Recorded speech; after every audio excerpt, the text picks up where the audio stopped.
Mucho gusto. Bueno, continuamos con nuestra sesión número 3 del seminario Fundamentos Jurídicos sobre la calidad de la inteligencia artificial y vamos a iniciar con los segundos puntos, con la segunda parte de los puntos sobre la calidad válida de la inteligencia artificial. El primer punto es el punto del control válido de la inteligencia artificial, es decir, el control jurídico que existe en relación con la calidad de la inteligencia artificial. Y pueden existir, y propiamente existen dos formas de control jurídico frente a la calidad de la IA. A nivel preventivo, es decir, ex ante, es decir, lo conocido como a priori, y el control correctivo, es decir, ex post, es decir, a posteriori. El preventivo y propiamente proactivo significa el hecho de que por iniciativa de cada quien en cada relación jurídica donde exista inteligencia artificial se cumpla con el derecho. Entonces, digamos que ese es el propio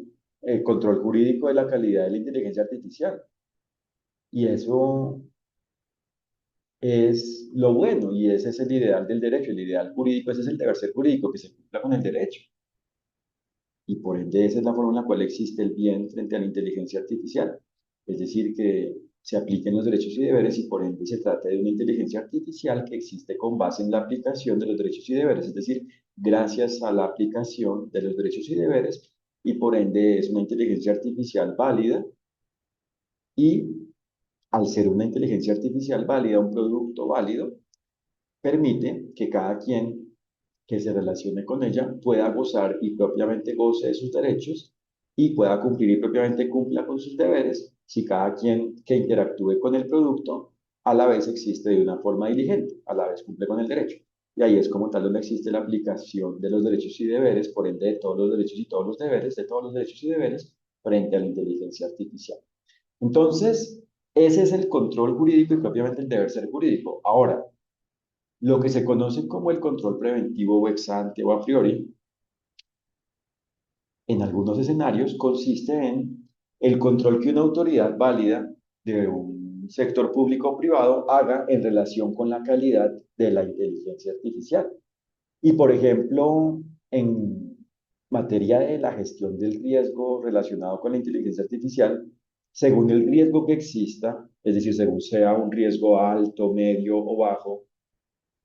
y por ende según sea un riesgo permitido o prohibido, y dentro de prohibido, prohibido de manera absoluta o prohibido cuando exista de una forma específica, es decir, se puede considerar que una actividad es riesgosa de manera general y por ende está prohibida la actividad. O se puede considerar que solo una manifestación, es decir, solo una forma en la cual se dé esa actividad es riesgosa y otra forma no. Por ejemplo, el hecho de yo tirarme, lanzarme de un paracaídas, ¿cierto? Con un nivel de seguridad A o un nivel de seguridad B. El A está permitido, el B no, porque el B no permite realmente un aseguramiento de la vida, ¿cierto? Entonces, según el caso. Y dentro de lo permitido existe el riesgo permitido en general o el riesgo condicionado, es decir, el nivel de riesgo, lo conocido como nivel de riesgo tolerable. O sea que es permitido, pero siempre que sea tolerable. Cuando supere un margen, un límite, ya no es tolerable. Es precisamente intolerable porque ahí ya existe la afectación de los derechos y deberes. Entonces, desde lo preventivo, desde esta visión del control ex ante,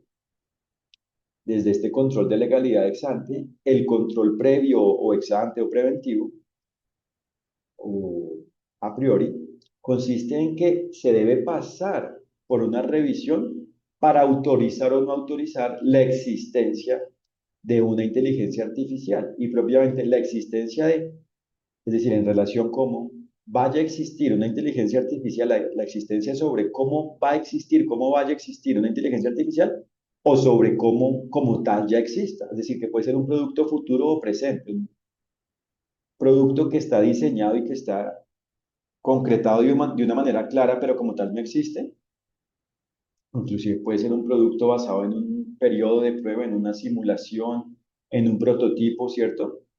Inclusive ser un producto que se esté empleando, probando precisamente en un periodo de prueba, probando en un laboratorio, ¿cierto? pero que como tal no exista propiamente ante la comunidad de usuarios externa y puede tratarse o puede tratarse de un producto que como tal ya existe. Entonces, según el caso, el nivel preventivo, el control preventivo permite que si el producto no existe como tal ante la comunidad de usuarios definitiva, se apruebe o no se apruebe el que el producto se presente. Entonces ahí digamos que existiría un bloqueo y esto no es una censura y en general un control arbitrario si existe fundamentación jurídica, pero claro que es algo arbitrario si no existe un fundamento válido. Ahí de nuevo vemos la importancia de conocer los fundamentos jurídicos, los fundamentos del derecho, la forma de los derechos y deberes, para saber qué es lo válido y lo inválido, lo permitido y lo prohibido, lo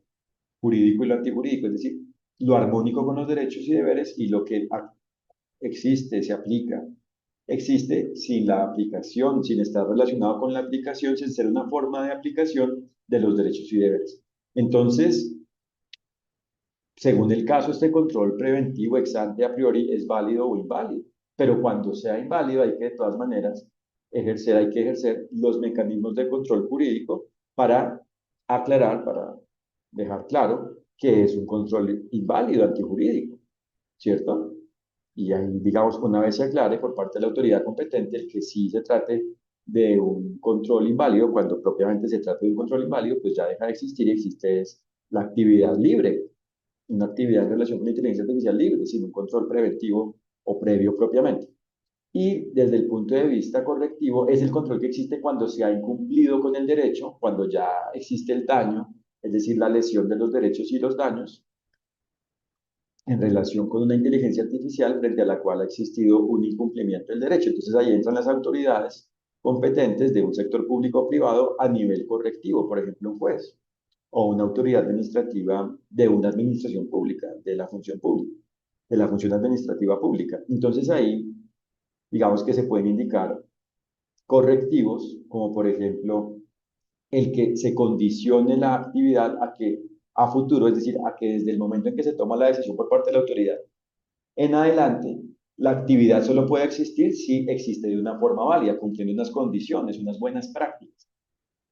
Buenas prácticas que no pueden estar señaladas de manera específica por parte de la autoridad, porque la autoridad es precisamente una autoridad pública de control y no es una asesora o consultora jurídica. O sea, no está actuando como asesora o consultora, entonces no puede dar la solución específica, pero da las pautas o al menos los requisitos generales. Deben tener en cuenta que, por ejemplo, los tratamientos que existan de datos personales mediante dicho producto deben hacerse de una forma válida y que lo privado debe existir de una forma válida y que lo público a la vez debe ser válido y que, por ejemplo, no pueden haber noticias falsas presentándose, comunicándose mediante el producto, etcétera, ¿no? Entonces se puede dar un catálogo de requisitos, de condiciones sine qua non, sin las cuales si no se cumplen, es decir, que si no se cumplen no puede existir la actividad o propiamente se tratará de una actividad inválida, existirá la actividad de una forma inválida, no será válida, no existirá de una forma válida. O también el control correctivo puede significar, según cómo exista, en la definición de quién es responsable por el incumplimiento y en la asunción de la respectiva consecuencia de ese incumplimiento, en la efectividad de dicha responsabilidad, en la aplicación de dicha irresponsabilidad por el hecho de haberse incumplido con el derecho frente a una inteligencia artificial en relación con una inteligencia artificial. Y entonces ahí, pues existen diferentes formas de decisión. Puede existir, por ejemplo, una decisión a nivel de la autoridad administrativa de un sector público que consista en limitar a la persona, como ya aprendimos, persona que puede ser individual, un ser humano, u organizacional, una organización de un sector público o privado, para desempeñar, para realizar una función, por ejemplo, a nivel de comercio electrónico. Si es una empresa mercantil la incumplidora, la que ha incumplido con el derecho frente a la inteligencia artificial, se puede decir que por un periodo de tiempo no puede desempeñar cierta actividad comercial mercantil, ¿cierto? O se puede indicar que debe pagar, ¿cierto? O propiamente que debe asumir la reparación del daño causado, entonces en ese caso la indemnización,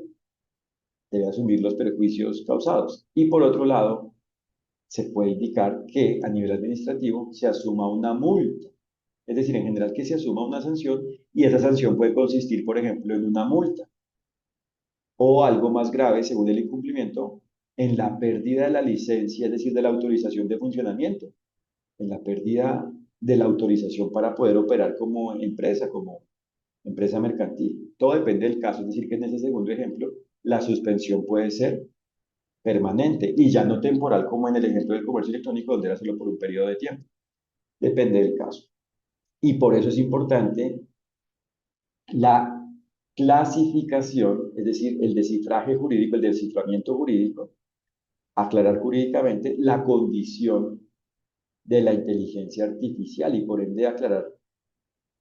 cómo existe esa inteligencia artificial y propiamente cómo puede existir de una forma válida y lograr que solo exista de esa forma válida y no de una forma inválida, tanto para que pase, es decir, sea aprobado el producto, es decir, la persona relacionada con la inteligencia artificial sea aprobada en relación con ese producto, porque satisfactoriamente, válidamente, diligentemente, se reconozca que el producto es válido en ese control preventivo o previo o ex ante o a priori, o a la vez para que en el caso de un posible conflicto y propiamente de una posible responsabilidad jurídica por un posible incumplimiento del derecho se demuestre, se pueda demostrar y propiamente demuestre que el producto existe con validez jurídica y por ende que no hay mérito en el caso y por ende que no existe una irresponsabilidad jurídica, algo antijurídico, una culpa frente a la inteligencia artificial. Ahora, desde el punto de vista de la calidad válida, a la vez es importante tener presente que en definitiva se trata es de la autorregulación válida, es decir, como les decía al inicio, como comentaba al inicio, se trata de que cada quien cumpla con el derecho desde el inicio hasta el desarrollo y fin de cada relación jurídica donde exista inteligencia artificial. Esa es la autorregulación válida jurídicamente porque es la forma en la cual cada quien se comporta, se autoajusta, existe de una forma válida, es decir, aplicando los derechos y deberes, es decir, haciendo el bien, es decir, cumpliendo con el derecho. Mientras que la autorregulación antijurídica, es decir, inválida, es el hecho de considerar que existe la libertad válida para establecer, por ejemplo, condiciones antijurídicas en la relación jurídica que exista con base en una inteligencia artificial, por ejemplo, el establecer unos términos y condiciones de uso de una herramienta de inteligencia artificial de manera antijurídica. Por ejemplo, indicando que la empresa desarrolladora, o según el caso si es distinta, la empresa proveedora no responderá por nada, es decir, por ningún daño que exista, de ninguna forma, en relación con la inteligencia artificial. Esa es una cláusula abusiva, una estipulación abusiva, antijurídica, culpable, que por ende se interpretará en contra de la persona que la establece, pero a la vez, digamos que le va a complicar la vida, es decir, el ejercicio de los derechos y deberes al afectado, de al menos, de alguna forma al menos, ese formalismo antijurídico, esa forma antijurídica, esa estipulación, eh, ese establecimiento de esa cláusula, a primera vista, de primera mano, en el primer momento, va a hacer sentir a esa persona vulnerable y propiamente desconocida en cuanto a sus derechos y deberes porque el documento presentado por ese irresponsable jurídicamente consiste en que no desea y propiamente en que no sea responsable, en que pretenda no ser responsable jurídicamente por nada. Entonces, hay gente que de manera práctica, por considerar que es lo práctico, no reclama nada y deja las cosas así y ya. O hay gente que dice, no, puede ser que sea verdad, que yo no tenga ningún derecho de esto y no puedo reclamar y no tengo ninguna compensación. Y más que solo la compensación, porque el derecho no es algo exclusivamente económico, ¿cierto? El derecho consiste en el bienestar, en el bien, en la realización humana, con base en la validez jurídica, la dignidad, la libertad, ¿cierto? No solo es lo económico, pero pues claro que lo económico está incluido y a la parte de lo económico es importante porque son las formas que deben existir, los recursos que deben existir para que puedan ser viables los derechos y deberes, para que puedan lograrse aplicar los derechos y deberes y por ende hay que aplicar lo que sea necesario en el caso y no lo innecesario para no complejizar y por ende no gastar recursos innecesariamente y no generar por ende inefectividad, o sea, culpa. Bueno, entonces desde este punto de vista, la persona puede sentir que realmente es así y que no tiene ningún derecho y por ende que la otra persona, la irresponsable, la culpable, tiene la razón y por ende no hay que reclamarle nada. O puede darse el caso en el que sí se deba reclamar, pero toca hacer el desgaste de demostrar que es una cláusula abusiva, etcétera, de fundamentar, justificar, argumentar, dejar claro que es algo antijurídico y después de ello hay que aclarar en qué consiste el daño, etcétera. que cuando existe la cultura de la experiencia válida y por ende, si es algo mercantil del servicio al cliente válido, pues se abren las puertas para que el consumidor y propiamente el cliente en este caso presente sus peticiones, quejas, reclamos, consideraciones frente a la calidad y lo que sea válido en cuanto a esas peticiones se atiende y por ende se repare lo que se deba reparar, se ajuste la situación, la calidad se mejore, lo que sea válido. En eso consiste de hecho el mercadeo, en que las personas realmente disfruten de cosas de calidad y propiamente se relacionen con empresas válidas. Y es de hecho lo sostenible, lo viable, lo acertado. Incluso a nivel de publicidad se invierte menos en publicidad externa, por ejemplo en anuncios, en publicidad que se deba pagar para la captación de clientes, porque la misma persona satisfecha pues va a vincularse, a fidelizarse con esa empresa si todo está bien, en lo que necesite. Tampoco se trata de un consumismo antijurídico, de forzar el consumo, pero en lo que necesite, claro que sí. Y a la vez referenciará el voz a voz, ¿no? Será que también le llaman el voz a oreja, boca a oreja también. Entonces, desde ese punto de vista, pues, inclusive es lo estratégico financieramente hablando, desde este enfoque más crudo, ¿no? Más frívolo, ni siquiera frívolo, cuantitativo, pero el derecho obviamente es cuantitativo y cualitativo, por eso es el deber ser, no es algo solo cuantitativo, y por ende no es solo, incluso dentro del económico, no es solo dinerario, es algo más que el dinero, por supuesto. Y por eso se deben recepcionar las quejas, peticiones y reclamos y lograr en general experiencias válidas frente a la calidad de la inteligencia artificial. Y esa es la autorregulación válida y no, como les decía, hacer cláusulas abusivas o en general tratar de imponer formas que sean antijurídicas. Y ahí también aclaro el tema del formalismo antijurídico. Un formalismo antijurídico es cualquier forma que exista contraria a los derechos y deberes. Otra cosa es, claro, por supuesto, el formalismo válido, es necesario, claro, incluso a veces hay que, digamos, según el contrato, una contratación, por ejemplo, de una inteligencia artificial, bien sea que se contrate para obtener, es decir, una cesión de la propiedad intelectual de la inteligencia artificial para obtener como tal la propiedad intelectual sobre esa inteligencia artificial, o una licencia solo para usarla, una licencia de uso, en cualquier forma de contratación. Claro que en algunos casos hay formalidades, ¿cierto? Documentos, por ejemplo, el contrato, y deben haber dentro de esos documentos y por ende dentro del contrato anexos, el manual de usuario en un lenguaje amigable, sencillo, el manual técnico ya en un lenguaje más adecuado, porque, digamos, en el tema del manual de usuario, puede que el usuario conozca de manera clara cómo se emplea el producto, paso a paso, pero si en algún momento el usuario titular de un derecho válido, de un derecho, por ende válido, por ende legítimo, titular de un derecho frente a la inteligencia artificial, no quiere acudir al soporte técnico, al servicio de soporte técnico de la empresa desarrolladora de la inteligencia artificial, sino que quiere un tercero, y es algo válido jurídicamente porque la inteligencia artificial permite ello, existe una forma que permite ello y no se afecta su calidad, pues es libre él de ir al servicio de soporte técnico, es decir, a la reparación técnica por parte de un tercero, porque puede que considere que es más económico o que los conoce de tiempo atrás o que como es un proveedor de ellos, ese soportador técnico les da un precio mejor por volumen, porque tiene varios soportes técnicos en la empresa de ese usuario, porque tiene muchos computadores, muchos ordenadores, etcétera. Depende del caso. Otra cosa es que, según el modelo de negocio, si es algo mercantil, si el soporte técnico solo se debe dar por la empresa que le entrega el servicio a ese usuario, solo debe ser ante ella, porque volvemos al tema de que nadie está obligado a lo imposible. Entonces, la calidad válida se asegura en lo que depende de la empresa proveedora del servicio de soportar una inteligencia artificial si se cumple con ese protocolo y si a la vez el usuario actúa de una forma diligente usando el producto válidamente y por ende para el bien, no metiéndole cosas para el mal o alterando el producto, etcétera. Entonces, en ese caso es válido el que exista un límite en el acceso y propiamente en la realización del soporte técnico. No puede ir a un tercero porque ya ahí la garantía se puede desvirtuar, ¿cierto? Por ejemplo, si una inteligencia artificial de una marca específica tiene un lugar de reparación y se lleva a otro lugar, pues ahí digamos que se altera como tal la garantía porque la condición de la garantía era que solo se acudiera a esa empresa oficial que conoce su estándar de marca, su estándar de calidad y por ende la forma en la cual se crean sus productos y en general las situaciones relacionadas con sus productos, inclusive las principales fallas que se van presentando y las sabe reparar de una manera diligente. Y si el usuario en este caso va a un tercero, pues ya se anula la garantía, todo depende del caso. Pero lo determinante es que la autorregulación debe ser válida y no sigamos pensando que autorregular significa hasta lo antijurídico. Eso no es vinculante jurídicamente. Hay que autorregular es válidamente porque, de hecho, como nos damos cuenta, esa es la única forma en la cual existe la inteligencia artificial válida,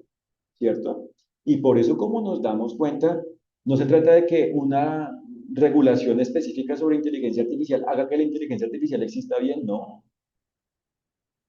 Lo que hace que la inteligencia artificial exista bien es cuando se conocen los derechos y deberes y se aplican a la medida de cada relación jurídica donde existe inteligencia artificial. O sea, la única forma de la existencia de la inteligencia artificial buena, válida, es la que se logra, es la lograda con la autorregulación válida jurídicamente. Es decir, cuando cada quien en cada relación jurídica se autorregula de una forma válida jurídicamente. ¿Cierto? Perfecto. Ahora, desde el punto de vista de la calidad válida de la inteligencia artificial, hay que tener en cuenta que esa calidad válida existe cuando a la vez sus partes son válidas y por eso entramos al concepto de TIC, de tecnologías de la información y la comunicación. Cualquier tecnología que permita gestionar información y comunicación. Y hay que tener en cuenta también que las TIC existen de tiempo atrás, es decir, en el pasado han existido tecnologías de la información, del manejo de la información, tales como los papiros o el documento impreso en papel, y también tecnologías de la comunicación, como las señales de humo. Entonces, las TIC no son algo nuevo, solo que actualmente son principalmente electrónicas, es decir, se basan en la electrónica, y dentro de la electrónica, dentro de este género conocido como electrónico, como electrónica, una de sus especies, una de sus formas, una de sus clases es lo digital, que como les comentaba previamente, lo digital es la forma más avanzada, más evolucionada, de mayor evolución de lo digital, porque permite procesar la información de una forma cada vez más ágil y por ende más precisa y por ende más robusta. Y las TIC a la vez, además de emplear lo electrónico incluido lo digital, incluyen lo analógico, es decir, los elementos en átomos, los elementos físicos tradicionales. Y por eso las TIC existen gracias a,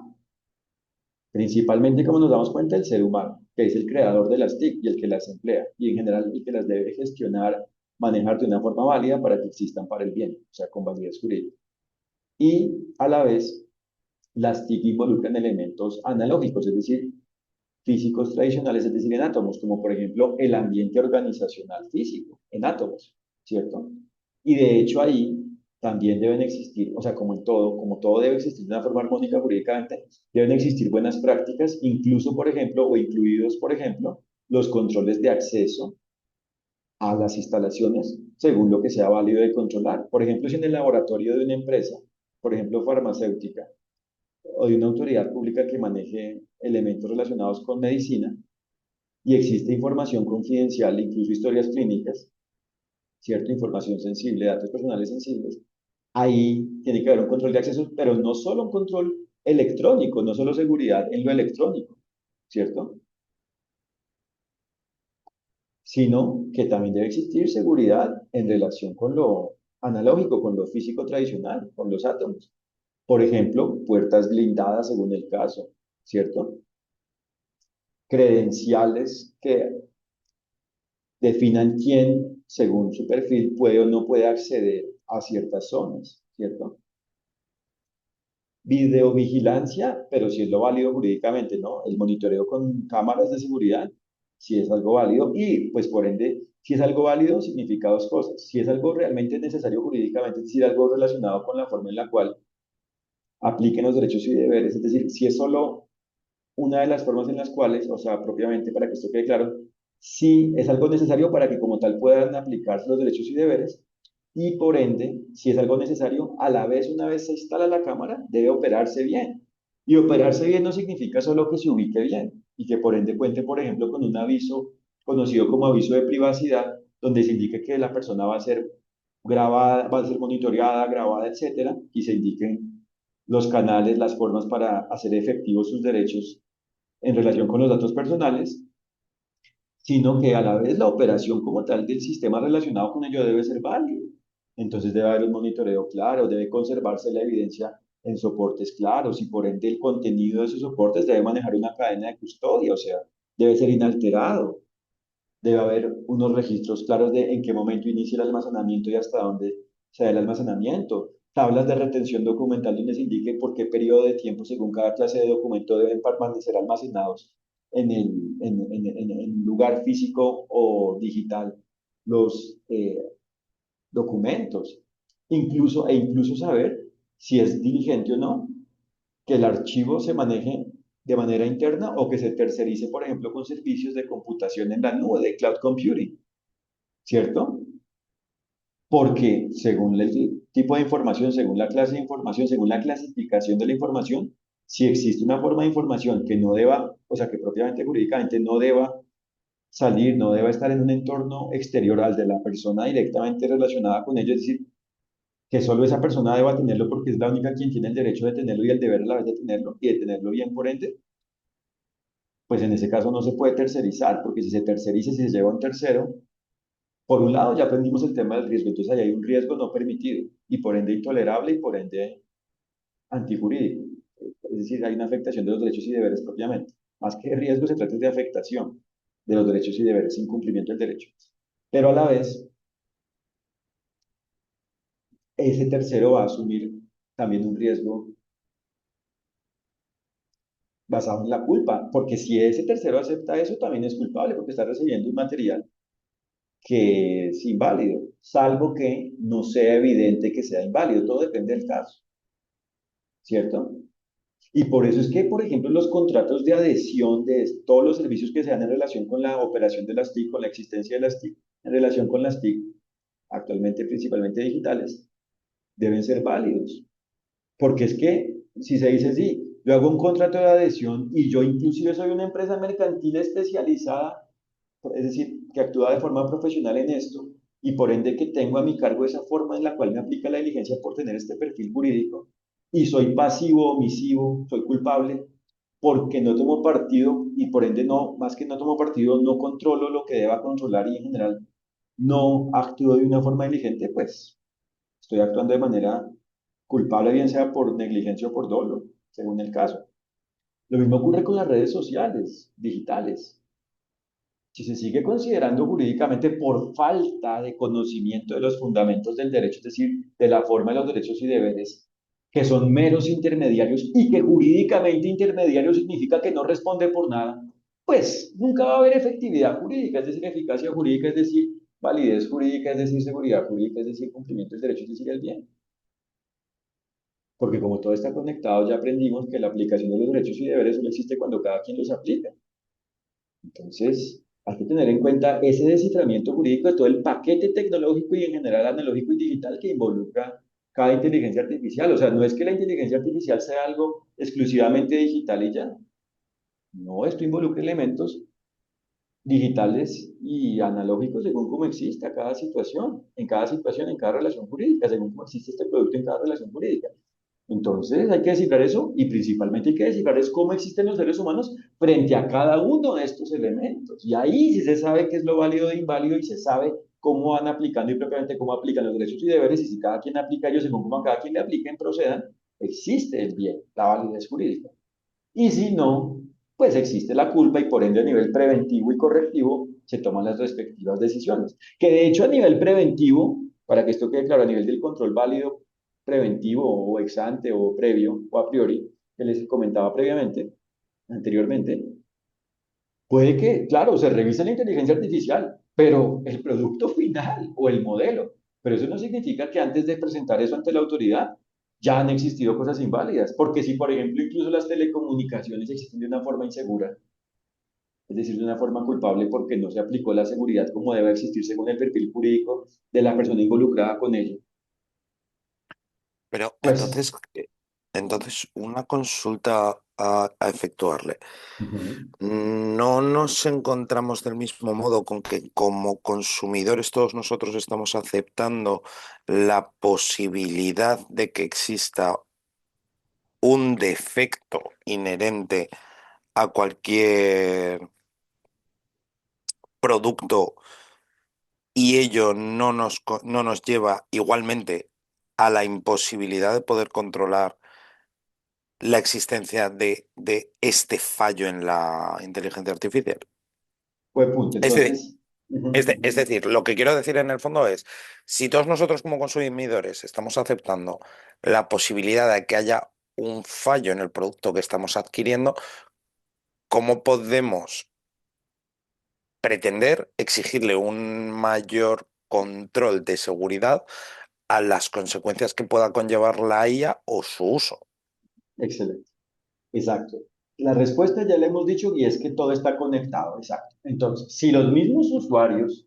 porque es que o sea, hay muchos temas como nos damos cuenta en cuanto a la validez jurídica frente a la inteligencia artificial en general, no solo frente a la inteligencia artificial en relación con la validez jurídica. Porque, por ejemplo, descifrar jurídicamente qué significa consumidor es complejo porque ya sabemos, digamos en general, que es distinto cliente a consumidor y a usuario, porque no siempre el cliente es el que consume y no siempre el que usa a la vez consume, porque yo puedo usar sin consumir, es decir, sin que sea algo fungible, puede ser un bien no fungible o un servicio permanente que yo uso hoy, pero sigue prestando ese servicio, se sigue prestando un servicio, yo no lo desgasto. Entonces, digamos que hay que tener primero la precisión de qué significa consumidor, usuario, cliente jurídicamente, y eso solo se detalla, como ya aprendimos en las sesiones previas, a la medida de cómo exista la relación jurídica involucrada para saber quién es el que usa, quién consume, o si a la vez coinciden los perfiles, los roles de cliente, consumidor y de usuario, o bueno, qué cócteles hay a la medida de cada situación. Entonces, claro, indistinto a este debate, si quien usa a la vez es un partícipe desde el punto de vista pasivo de la antijuridicidad, pues tampoco puede exigir la validez, claro. Es como el tema del uso, ¿cierto? De productos, por ejemplo, de prendas de vestir con calidad antijurídica. Entonces, claro, si estamos en invierno y yo tengo un abrigo que yo como ser humano, como persona individual, decidí comprarlo y fue válida la presentación del abrigo y me mostraron con claridad en la tienda que es un abrigo que está roto por detrás y tiene un hueco, un orificio grandísimo en la espalda y yo lo acepto, pues yo ya no puedo argumentar mi propia culpa, o sea, nadie, otro fundamento jurídico, nadie puede argumentar su propia culpa. Entonces ahí yo ya, pues hombre, ahí ya tengo que aguantarme la gripa y el tratamiento y todas las decisiones porque pues yo no puedo argumentar mi propia culpa, inclusive para responsabilizar a otros o incluso para justificar o exonerar mi responsabilidad. Entonces hay un punto importante, claro, es el consentimiento, o sea, la validez del consentimiento que depende, como lo decía, que también está ligado al punto que vamos a ver posteriormente de la publicidad, que igual hemos venido viendo todos los puntos como nos damos cuenta desde ahora, desde el inicio, pero vamos a ver en más detalle después el tema de la publicidad de la inteligencia artificial. Si yo entiendo cómo está la inteligencia artificial, o sea, si yo comprendo de manera válida, es decir, aplicando mis derechos y deberes, el mensaje que se me comunica y lo acepto, pues ahí se forma, precisamente esa es una autorregulación válida, porque se forma el vínculo jurídico, el vínculo bien sea por un contrato o por otra forma de convenio que exista, porque no todo es un contrato. Hay convenios, hay acuerdos que no son contractuales. Entonces, si en ese caso yo tengo el vínculo válido y lo acepté, pues a la vez estoy aceptando la calidad, precisamente que por regla general, para que este mensaje también quede claro, una calidad que por regla general sería inválida, pero que en mi caso no es inválida porque yo la acepté, que inclusive se relaciona con el tema de la no estandarización de la oferta y la demanda mercantil, por ejemplo, como un ejemplo. Porque si yo soy pobre, ¿por qué tengo que ir a comprar siempre en el lugar más costoso para que la calidad mínima exista? Yo, por ejemplo, sé que esa comida está almacenada en las condiciones medias, ¿cierto? De refrigeración, pero tengo hambre, quiero comer, me lo están comunicando, me dicen que esa comida no es 100% fresca, pero no me voy a morir, ¿sí? Entonces yo decido comprarla, pues ya. O sea, eso es lo bonito del derecho, que no sigamos en esa rigidez estandarizadora de considerar que cualquier cosa que se llame norma es una norma y por ende es vinculante porque estamos desconociendo precisamente los fundamentos jurídicos, la autorregulación válida. Pero lo que es inválido es que yo si no sepa nada y me vendan algo y yo piense que es económico, que es un precio barato propiamente, que es un buen precio, y sea porque es una calidad inválida, bien sea porque el producto en ese momento en que lo compre, en el que lo compre sea inválido, o porque el producto vaya a perecer, vaya a expirar, vaya a vencerse en unas horas. Ahí fue, pues, obviamente un vicio oculto. Entonces, depende del caso, es decir, los vicios del consentimiento, ¿no? Entonces, depende de la validez jurídica del consentimiento en ese tema, pero si a la vez, ahora también para que miremos, yo, o sea, todo depende de cómo yo exista, porque si a la vez yo soy consciente de que esa seguridad, en el ejemplo de inteligencia artificial, esa seguridad es inválida, o sea, que las telecomunicaciones vienen viciadas porque no hay seguridad válida, es decir, idoneidad en la seguridad, no es una seguridad idónea, no satisface mi necesidad, no hace que yo pueda cumplir con el derecho y yo, sin embargo, soy pasivo y no controlo y no le exijo, por ejemplo, al proveedor del servicio de acceso a Internet, como una empresa de telecomunicaciones que me brinde ese acceso, oiga, incremente sus niveles de seguridad, tome correctivos, hay una brecha de inseguridad acá y no digo nada, pues soy pasivo y soy culpable y a la vez voy a afectar, ese es el tema también de fondo. Es que esa no es la única relación jurídica en relación con esa inteligencia artificial, porque después de ello yo a la vez tengo mi relación jurídica con mi comunidad de impacto, con mis partes de interés. Estos temas de los stakeholders, ¿no? Entonces, ¿qué pasa ahí con mis trabajadores? Si yo soy una empresa mercantil, por ejemplo, mis consumidores, mis aliados, incluso mis competidores. ¿Qué pasa con todos ellos si yo no soy diligente atendiendo ello y requiriendo correctivos, exigiendo correctivos en lo que dependa de mí, porque pues yo no puedo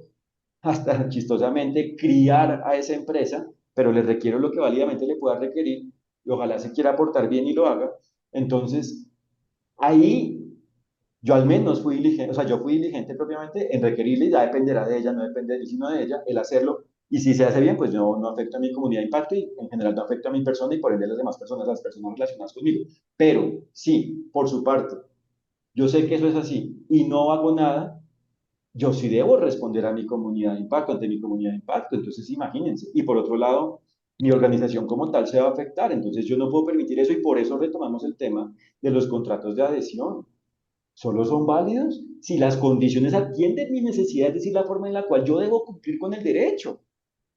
Porque si yo acepto y acepto contratos de adhesión, donde ni siquiera inclusive los puedo negociar, primera pregunta, ¿existe consentimiento válido? Segunda pregunta, ¿es diligente que yo acepte eso? Tercera pregunta, ¿tengo la capacidad tecnológica de tener otra opción o dependo de ese proveedor, por ejemplo, mayorista o de ese monopolio tecnológico donde yo no cuento con otras opciones o con pocas opciones que también están basadas en prácticas similares y por ende estoy, digamos que maniatado, no puedo hacer nada para lograr validez jurídica? Entonces, como nadie está obligado a lo imposible, llega la otra pregunta que es la esencial. ¿Requiere usted en este caso para esa actividad, para realizar esa actividad, inteligencia artificial? ¿Es necesaria la inteligencia artificial? Y la respuesta ¿cuál es? En ese caso no. ¿Por qué? Porque si es necesario recibir algo antijurídico y por ende generar antijuridicidad en su operación, pues estamos diciendo entonces que lo necesario es incumplir con el derecho. Haga un plan B, que era el ejemplo que hablábamos al inicio, que no quedó en la grabación, pero digámoslo, de por ejemplo, si una cajera hace mal una contabilidad y le da mal las vueltas, es decir, por ejemplo, si la cuenta vale 100 en el supermercado y la persona paga 100, perdón, si la cuenta es de 80 y la persona paga con un billete de 100 y la cajera le devuelve 15 y no 20, ¿qué pasa ahí? Pues la cajera se volvió muy dependiente de la operación automatizada y su propia operación directa con sus capacidades naturales humanas no las está empleando y por ende, pues ella está participando en un modelo de antijuridicidad y no está precisamente atendiendo lo que veíamos previamente de la capacidad jurídica. Pero si por el contrario ella dentro de su capacidad humana asume lo que pueda asumir, aunque haya una falla del servicio, ¿cierto? Tecnológico, ella me resuelve la operación y ya, aunque la máquina como tal donde ella procesa, ¿cierto? Las cuentas no funcione, ella me da la operación clara. Entonces, ahí también depende de lo que humanamente se puede hacer y no. Pero lo que no es necesario es nunca, o sea, lo que nunca es necesario es la antijuridicidad, asumir una culpa y propiamente involucrarse con lo antijurídico y propiamente ser parte de lo antijurídico. Bueno, terminamos esta sesión y continuamos en 2 minutos. Muchas gracias, un fraternal saludo.